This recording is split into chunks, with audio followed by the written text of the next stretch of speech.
je m'appelle Sandra Amichia, donc je suis la représentante de la BOAD au Bénin. La Banque ouest-africaine de développement, donc BOAD en abrégé, est tout simplement la banque qui a pour mission de financer le développement intégré donc de ses États membres. C'est un projet, permettez-moi d'abord de le dire, emblématique pour la Banque ouest-africaine de développement parce que nous y avons apporté, aux côtés de l'État, bien entendu, le gouvernement donc du Bénin, qui dans le cadre de son programme d'action gouvernementale a retenu effectivement de pouvoir construire un programme de 20 000 logements, dont 10 849 exactement dans la ville ou dans la cité de Ouedo. Et donc, au niveau de la BOAD, nous avons accompagné massivement ce programme en mettant à la disposition de l'État une enveloppe de 100 milliards de francs CFA. Et c'est une de nos plus grosses opérations dans le domaine de l'immobilier. Et ce financement a permis de financer, pour me répéter, je dirais deux grosses composantes essentielles au niveau de la nouvelle cité de Ouedo. La première composante est relative donc à tout ce qui est viabilisation primaire, puisque vous le savez, dans le cadre de la construction de logements, il faut forcément raccorder ces logements-là à tout ce qui est réseau, donc de base, entendez par là l'adduction en eau potable, le système électrique.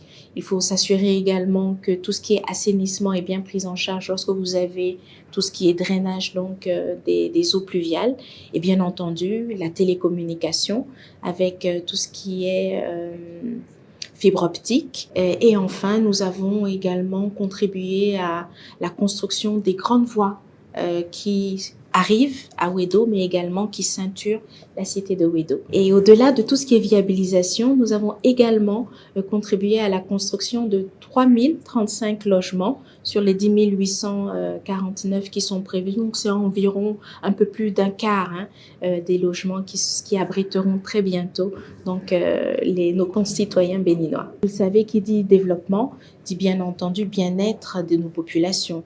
Et le logement fait partie intégrante du bien-être de ces populations-là. Et vous le savez, depuis quelques décennies déjà, tout ce qui est ville a malheureusement souffert, je dirais, d'un urbanisme qui n'était pas toujours bien maîtrisé, avec, comme vous le savez, une démographie qui a évolué très rapidement, avec cet exode de l'intérieur vers les grandes villes, pour trouver du travail tout simplement. Et tout cela a créé un déficit en fait en termes de logement.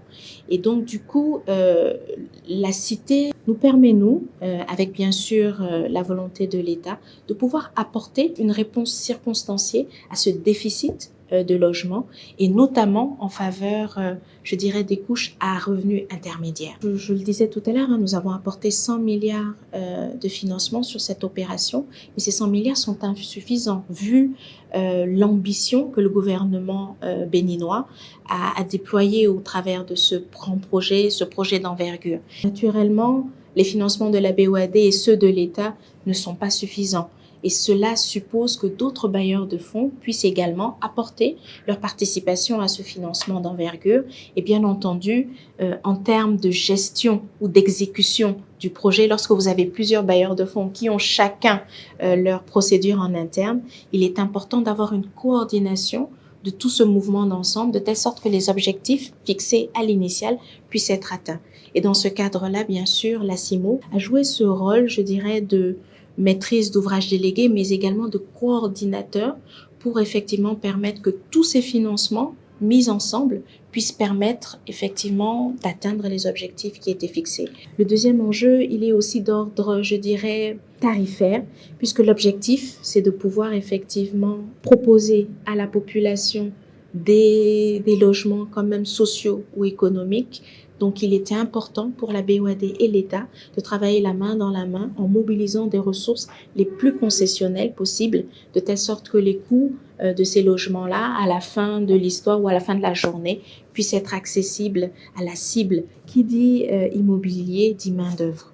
Vous savez, le secteur immobilier est un secteur à forte intensité de main-d'œuvre. Et donc, ce projet-là, qui, vous le savez, s'est échelonné sur plusieurs années parce qu'on ne construit pas 10 800 logements en un an, donc a généré effectivement des emplois directs. Et au niveau des financements de la BOAD, ce projet-là a généré environ 500 nouveaux emplois directs, mais également environ 300 emplois indirects qui, sur la période des travaux, donc aujourd'hui, sont une réalité pour l'ouvrier lambda béninois. Pour les futurs acquéreurs, je leur dirais tout simplement qu'ils sont heureux.